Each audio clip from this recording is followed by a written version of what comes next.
ada satu hal yang saya rasa penting saya tanyakan kepada Habibana, yaitu tentang beredarnya berita-berita di medsos dan bahkan ya secara fakta di lingkungan kita suka sering beredar bahwasanya Habibana ini sering dibentur-benturkan dengan NU. Padahal ketika melihat klarifikasi tadi, pembicaraan tadi, sudah jelas bahwa Habibana sangat-sangat mengapresiasi terhadap NU, Muhammadiyah, dan organisasi-organisasi lainnya.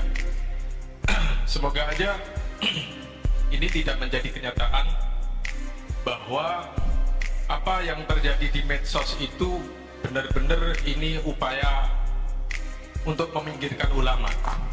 Bahwa sering kita buka YouTube, kita buka Instagram atau buka yang lainnya, sering ada pembicaraan-pembicaraan yang isinya antara Habibana dengan Gus Dur, dengan tokoh-tokoh lain di NU misalnya atau di organisasi lain, sering seakan-akan debat kusir.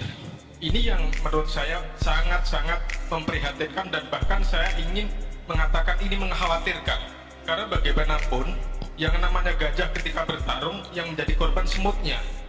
Itu antara lain. Ya, terima kasih. Semoga Habibana beserta Habib Megdad, Habib Quraish Baharun menjadi pencerah. Kalau dulu ada trio kiai yang untuk memberdikan Indonesia, sekarang ada trio pencerah, 3 Habib ini. Terima kasih. Assalamualaikum warahmatullahi wabarakatuh. Waalaikumsalam warahmatullahi wabarakatuh. Pertanyaan terakhir. Terima kasih kepada para kiai yang baru saja menyampaikan pertanyaannya, luar biasa, lebih bagus lagi. Baik, yang pertama saya mulai soal yaitu hubungan kami, saya dan kawan-kawan di FPI dengan NU. Perlu diketahui bahwa para pendiri FPI ini dari kalangan habaib dan kiai di Jakarta semuanya merupakan keluarga besar NU. Semuanya merupakan keluarga besar NU. Sehingga secara prinsip, apakah itu akidah maupun syariat, FPI dengan NU tidak berbeda. Oleh karenanya di dalam anggaran dasar FPI dituangkan bahwa FPI adalah organisasi Islam yang berasaskan Islam, berakidahkan Asy'ariyah dan bermadhab fikih Syafi'i. Itu dituangkan dalam anggaran dasar dan itu kesepakatan pendiri, tidak boleh diubah sampai kapanpun juga. Itu pertama yang perlu saya sampaikan. Yang kedua, sejak kami berdiri sampai hari ini, hubungan kami dengan NU sangat baik. Sekali lagi, saya bicara dalam tataran organisasi, di pusat maupun di daerah. Tapi memang kita tidak pungkiri, ada perbedaan-perbedaan pendapat yang terjadi antara kami dengan tokoh-tokoh NU, bukan dengan NU. Tolong dibedakan. Dulu saya pernah berseberangan pemikiran dengan Gus Dur. Ya, itu sudah berlalu, sudah selesai. Cuman sekarang ini orang ungkit-ungkit lagi. Padahal orang yang sudah meninggal dunia, saudara, terus diungkit-ungkit lagi di tengah masyarakat. Tujuannya apa? Tujuannya jelas, untuk mengadu domba kita. Jadi mafat-fat. Apa yang sudah berlalu, berlalu. Dulu saya berseberangan pemikiran dengan Gus Dur dalam konteks apa? Konteks sekularisme, konsep pluralisme, konsep liberalisme. Dan saya pernah bertemu dengan Gus Dur di kantornya atas usulan daripada Kiai Haji Hasim Muzadi. Saya temui beliau, kita bertemu, kita duduk bareng. Kemudian Gus Dur yang menyatakan, Habib Rizik, bagaimana kalau satu saat nanti kita dialog? Saya jawab, baik Gus, nanti saya kumpulkan seluruh para pendiri dan tokoh FPI. Gus boleh kumpulkan semua pimpinan daripada PBNU yang ada, ayo kita duduk bareng. Gus boleh, pokoknya Gus Dur boleh bicara, mau 2 jam 3 jam kami siap dengarkan. Tapi nanti setelah itu Gus Dur juga mesti dengarkan saya bicara. Kita gantian. Dan beliau berdiri langsung ajukan tangan, sepakat Habib Rizik, kita selamat. Nah, ini kejadian di kantor Gus Dur.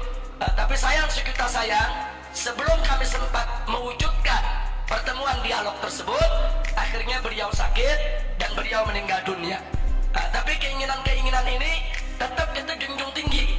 Makanya hubungan saya dengan Gus Solah sampai hari ini sangat baik. Nah, apalagi dengan almarhum Kiai Haji Hasyim Muzadi. Kiai Haji Hasyim Muzadi sudah saya anggap bukan hanya sebagai sahabat, tapi sebagai orang tua, sebagai guru.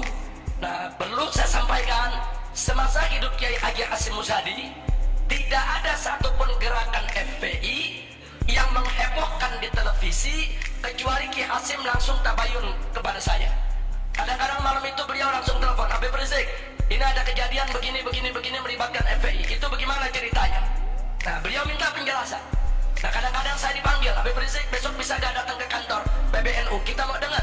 Saya nggak mau dengar dari orang lain. Kemudian kita datang. Bahkan ada yang lebih mengejutkan lagi. Begitu terjadi peristiwa di Kendal, mungkin masih ingat beberapa waktu yang lalu, itu pagi-pagi jam 6 pagi, Kiai Hasyim udah ngetok pintu rumah saya.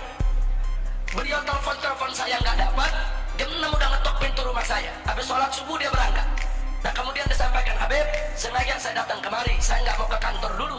Karena ini kalau ke kantor nanti banyak wartawan, pasti nanya. Kalau saya belum dapat dari sumber yang sebenarnya, bagaimana saya jawab mereka? Duduk di rumah, sarapan di rumah, kita jelaskan apa yang terjadi. Itulah sosok almarhum Kiai Haji Hasyim Muzadi. Beliau itu suka tabayun. Beliau lalu berkomunikasi, mengklarifikasikan berbagai macam masalah. Makanya hubungan saya dengan beliau sangat-sangat baik. Enggak sampai di situ. Terakhir, sebelum beliau meninggal dunia, setelah kami turun aksi 411, kemudian merencanakan aksi 212. 3 hari sebelum aksi 212, Kiai Hasyim Muzadi ini mengejar saya. Telepon saya nggak nyambung-nyambung, saya gonta-ganti nomor karena banyak penyadapan. Kemudian kontak ke sana kemari nggak dapat. Begitu beliau dapat informasi saya sedang menyampaikan ceramah di daerah Cibubur, beliau langsung meluncur dari rumahnya ke arah Cibubur untuk menemui saya di tempat ceramah. Nah, begitu ketemu, beliau minta bicara. Nah, begitu bicara, apa yang disampaikan? Nah, disampaikan semua, Habib jangan mundur untuk menegakkan yang hak. Ini gerakan PKI di mana-mana sudah merajalela. Saya sudah bicara langsung dengan Presiden. Saya ini Dewan Pertimbangan Presiden. Saya sudah sampaikan kepada Bapak Presiden, tapi sampai saat ini belum ada langkah-langkah konkret yang diambil. Tolong Habib jaga umat, tolong Habib satukan umat seperti 411. Nanti kalau turun 212, satukan semua umat. PKI tidak boleh dibiarkan untuk bangkit kembali. Itu amanat beliau ya, kawan. Kita terima. Nah, jadi sekali lagi saya katakan, hubungan FPI dengan NU ini hubungan ibarat hubungan anak dengan orang tua, saudara. Nggak ada yang aneh dalam hubungan itu, saudara. Tapi kalau oknum tokoh NU berseberangan pemikiran dengan kami, ya, saya tidak sepemikiran dengan Gus Dur, ya, saya tidak sepemikiran dengan Said Agil Siraj, ya, saya tidak sepemikiran dengan Mas Dan F. Masudi, ya, saya tidak sepemikiran dengan